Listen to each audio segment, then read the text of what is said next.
All right, old friend, Buffalo native, D-Mac is what they call him in the Mile High City. Darren McKee, longtime Buffalo radio guy. How long you been in Denver, dude? I've been in Denver 26 years. Damn. So, yeah, I was in Buffalo from not quite a native, but I was in Buffalo from 93 to 98. So my first year in Buffalo, my first year in Buffalo was the fourth year the Bills went to the Super Bowl. So I thought Buffalo was awesome. It was incredible going from Syracuse to Buffalo. And I was in Jim Kelly's bar. We were going to host the big party after they finally were going to win. And it was just howling January winds and just all that. And then I gave up on the Bills when they benched Doug Flutie for Rob Johnson in the Music City Miracle. That sucked. But I picked him up again as a fan when they drafted Josh Allen because, Josh was in our backyard and the Broncos blew it in 2018 to the benefit of the Bills. So I have great affinity for Buffalo. I love Buffalo. My wife and I got married. We lived on Mariner Street in Allentown before Josh Allen. There was Allentown. I read that the Brick Bar burned down, which that's awful. It's being demolished this week. Yeah. Oh man, there was what they had those little 24-ounce, those little OB splits. The splits, the OB splits. Right, they'd give you a crate with ice and yep. One of the worst purchases I ever made was like at 3:40 a.m. Yeah, they're like, "You sure you want this? Like, you can't take it with you." But I literally lived across the street there on Mariner Street. Right, I'm so sorry to hear that happened. That was for longtime Buffalo people, that was an institution. So I was very, very sad to hear that. Yeah, for sure. But here we are at Crossroads, Bull. I know, here right? We are, man. So I guess the question is, well, clearly the question is, and it's not a question because, you're going to root for the Broncos because you've been there way longer than you were in Buffalo, right? So let me start here with this question. So our drought ended in 2017, and the day that happened is still so memorable and so wonderful. So I worked radio with the Bills for the entire drought. If you can imagine that hell that I had to go through. And I say that jokingly. It was a great, incredible experience, despite the fact we didn't win. But I met a ton of people who did a lot of great things. Needless to say, to see an organization with the history like the Broncos have had over the years, Super Bowl champions, to go playoff list, obviously had to be unbelievably frustrating over the last 7 or 8 years. And so now you're back in. So what's the vibe like there now today in the Mile High City? Well, it's snowing. Let me show you some snow. So you're not alone there in Buffalo. All right. We got plenty of snow out here in Denver. The difference is our snow bowl goes away and it'll be like 60 degrees in a couple of days.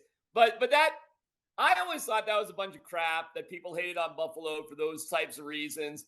There's a spirit and resilience that I absolutely love about Buffalo. So I have nothing but deep respect. And the paths between the Broncos and the Bills are really, really interesting because it's always about a quarterback.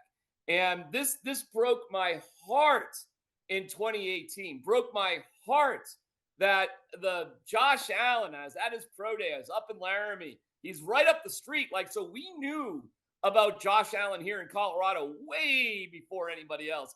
And there's some funny videos out there, of Bills fans being devastated when Josh Allen was drafted because they wanted a linebacker or something. It's all about the quarterback. It's always been about the quarterback. That's it. The end. Bull, you either got one or you don't got one. And the truth of the matter for Denver is they had one. His name was Peyton Manning. And then they haven't had one until Bo Nix. And that is just the flat out truth of the matter. And it's been embarrassing, frankly. And I'll say this, what the biggest difference here in Denver, we've had a change in ownership. And I won't bore you with the details, but it was like a 7-year played out family battle court. I mean, it was something else, bro. But we got the Walton Penner Group. We have the wealthiest owners in the NFL from the Walmart family, and Greg Penner kind of runs the show. And that makes all the difference in the world. And I'm sure you've seen that in Buffalo as well. If you've got the right ownership, the right commitment, and then you get the right quarterback, it almost always falls in line. And that's what we have in common right now.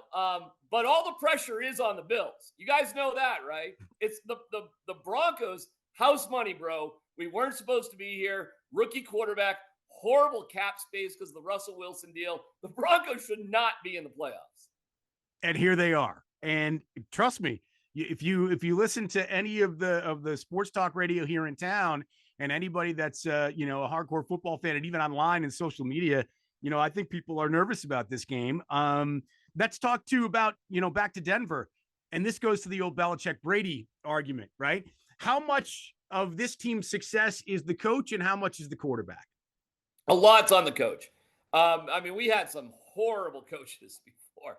It was terrible. So a lot's on Sean Payton. And the biggest reason is because Sean Payton had the right vision for the quarterback he wanted. And it wasn't Russell Wilson. That was oil and water. That was terrible. So see, I'm being careful here because, without the right quarterback, you got nothing. But if you don't have a coach to set that quarterback up in the right way, then you're in big trouble, especially when they're young. I think the difference in Buffalo with Josh Allen is he's so good right now. It doesn't seem to matter who his coach is now, but I don't think that was the case in the beginning. And I think coaching was, and it didn't all click with Josh right away. And he was able to use his feet and sort of scramble out of problems. Well, that's very similar to Bo Nix, kind of the same. And I think people have been very surprised how athletic Bo Nix is. So if you want to make some Josh Allen, Bo Nix comparisons, I would get it. He's not quite as big as Josh, who is, but he's not small either. He's closer to 6'3" than 6'2", and he's got fine athleticism. And he's got great accuracy, which Josh developed. So the comparisons are there, man. I think the AFC is crazy, dude. It's nuts. When you think of the best, you think of Burrow, Josh Allen, Lamar, and I think you could quickly be putting Bo Nix into that class. It's funny that you failed to mention Patrick Mahomes. I don't know if you did that on purpose or not, but we're so sick of Patrick Mahomes. I know. So are we. We have, it's God. It's like the Jets having to deal with Josh Allen. It's just like, you got to be kidding me. So I guess I did leave him out. I shouldn't. I just have PTSD with Patrick Mahomes. The guy, I shouldn't have left him out. I should not have left him out. He's obviously maybe the greatest of all time. We'll see. And it's been annoying as hell. But it was nice to spank the hell out of the Chiefs this past weekend. And I know it was the bargain basement, dollar bin, JV Chiefs.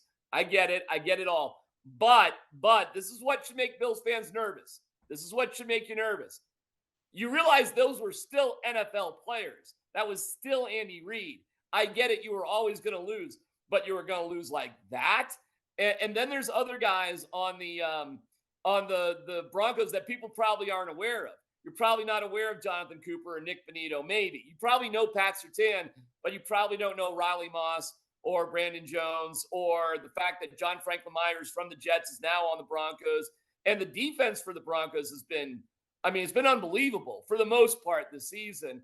And that's kind of the secret sauce. Yeah, I was going to, man, you segue into a bunch of things I had written down because this team has won with virtual no names to the average NFL fan, right? If you ask the NFL fan who's on the Broncos, they're going to say Bo Nix. They're probably going to say Cortland Sutton, and they'll probably say Surtain, like you said. But beyond that, they probably know no one.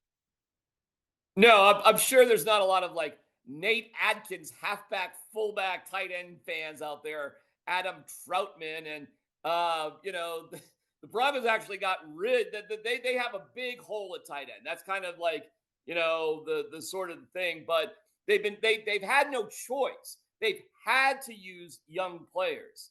And because they've had to do it, they've built this sort of camaraderie, and it's not their hump, as Sean Payton would say. Like the losing streak, there were really only two guys that have been on the Broncos that long: Garrett Bowles, the left tackle, and Cortland Sutton. And that's kind of it, aside from the fans that are, like dying about everything.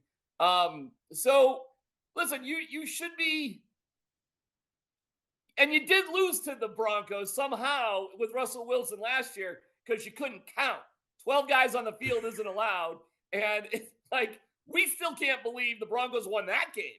Hold on a second. Salt in the wound. Come on, man. Well, I mean, that was weird, and it kind of hurts you with seeding. Yeah. I mean, it was just a strange game, right? I mean, don't lose that one. So I don't know, man. Like the Bills are a 9-point favorite. Nobody's really going to pick the Broncos. But guess what? That's been the Broncos story this whole year. So they're young. It's as Sean Payton said, young and hungry is dangerous. And you got a Broncos team with nothing to lose that nobody's really counting on. And TV doesn't care about the game. You're playing at 1:00? Really? Seriously? Is this a preseason game? So, that's a whole nother thing too. I think the Bills are going to win. Let me get it straight, okay? I do think they're going to win. But it has potential to be a lot more difficult than people may think. Yeah, so I wanted 2 other questions that I'll let you go. Sure. Bo Nix, I've been telling people all year long, here's a guy that, correct me if I'm wrong, but I think he's 26. No, he's not 26. He's 24. Okay. He's 24. Close enough. Let me get really quick story. He's 20. He's a very mature 24. Yeah. And in Denver, there's an area called Castle Pines. It's a very foo-foo, she. I'm a CEO of whatever company is happening. I'm laughing because no 24-year-old in there. You'd want to live next to the Brick Bar at 24 in the heyday. You don't want to live in Castle Pines with your grandfather, although your grandfather's probably rich. Bo Nix is married. He bought a $4.5 million home in Castle Pines. This dude is all about football. I'm saying that to Jay Cutler. Check this out. Had a house in Parker, Colorado in the suburbs. He kept an apartment in downtown Denver because he liked to drink so much. He didn't want to drive home. That's not Bo Nix. He doesn't party. He doesn't do any extracurriculars. He's married. He's 24 and going on 40. All he does is football. That's it, man. He's as focused on football as anybody you can imagine. Well, I was going to say, and obviously you watch him, and he's incredibly composed. And look, I mean, he played in the SEC, and he played for Oregon. I mean, he played in some of the most high pressure college situations. That, listen, some of those teams are probably better than some of the lower rung pro teams in the NFL, right? That he played with or against. So the guy's seen it. So for him, I'm thinking that Sean Payton, in discussions with him pre-draft, was like, man, this guy, he gets it. This isn't too big for him, right? And that's what I've seen in my small little window of watching him. He looks like this is not overwhelming to him at all. That you're absolutely right about that. And we've kept asking him questions along the year, like, whoa, how about this? How about that? Hasn't fazed him whatsoever. Listen, you and I didn't win the genetic lottery. It's the way it goes. But he did. And he's been groomed for this moment. There are some guys, and I go back to one of my favorite guys of all time, my guy, Jim Kelly, who was, my man back in the day when I was in Buffalo. And Jim was born to be a leader. Jim was born to be a quarterback. That's just who he was from the second he came out there and he's Brady to the time he's in the Hall of Fame, the whole thing. Jim's the best. That's Bo Nix. It probably is Josh Allen too, but Josh had a much bumpier road, bro. Way bumpier from going to JUCO to Wyoming. Seriously, dude, there is no reason anybody should go to Laramie for any reason whatsoever. As great as Colorado is, Laramie. So, but he made the best out of it, no doubt about it. Bo Nix is different. Bo Nix isn't Rudy or an underdog story. Bo Nix is Captain America, bro. He's Iron Man. He is the action movie superhero. And sometimes that's who you need. You can't have an underdog story all the time. He ain't that, man. He is no underdog. He doesn't act like an underdog, and he is not surprised to be where he's at. So that's a dangerous thing too. Yeah, for sure. So you got Bo Nix. You got a defense who I think the number is 63 sacks. Is that right? Somewhere around there. And again, man, I mean, they can pressure, they can cover, they do a little bit of everything. I mean, it's a really talented team. And again, with a bunch of guys that nobody knows, if you play fantasy football, you're like, Jaleel McLaughlin or McLaughlin, or like, how the hell do you say it? I don't even know. How do you say his name? Then you got Estime or Esteem or Estime or, and Javonte Williams. You got a 3-headed running back who no one ever knows really who's going to carry the ball more than the other. Or who's well, you're right about that. The running back, Audric Estime from Notre Dame. Yeah. Jaleel McLaughlin. You got pretty close. Good. And Javonte Williams. Listen, it's not great. It's not what the Broncos have done the best. But here's what's dangerous, and you got to keep in mind. There's 2 things you got to worry about. One, you're going to have to spy Bo Nix a little bit, or he's going to pick up 3rd downs on you. You are. And the second thing is you have a spy. Von Miller will be pulling for the Broncos. You have that going against you as well. So I wouldn't trust Von. I wouldn't put Von in any important situations. Von still says we and us when he refers to the Broncos. You probably know that. And we love Von here. And Von is a Bronco. I know, whatever. He's probably been to Frank and Teresa's once or twice. But trust me, brother, that guy's a Denver Bronco. So be careful. You got to spy.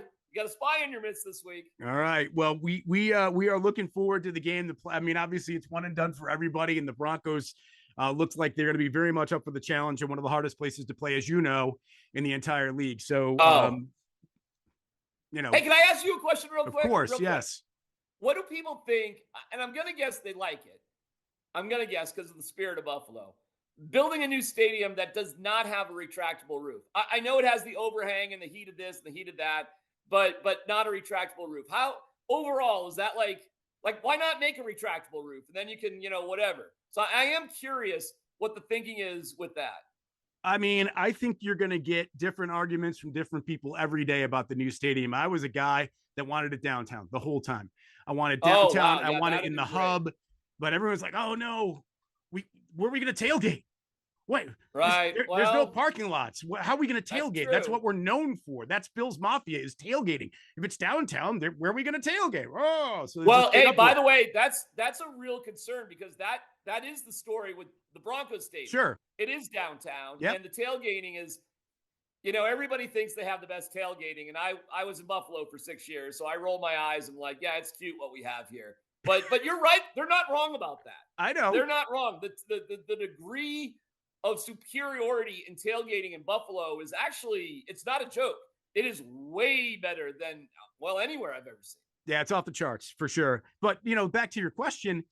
Yeah. Again, some people are like, we need an open air. We want the weather advantage, which I always say is BS because none of these guys, I know they live in it, but nobody likes to play in those conditions ever. Right. Right. I mean, so I've always said the weather is something that was totally media driven and made up because these guys, and they don't even practice in it really. So it's just like, right. So for me, I don't buy that, but the fans, they live on that. That's part of their bloodstream.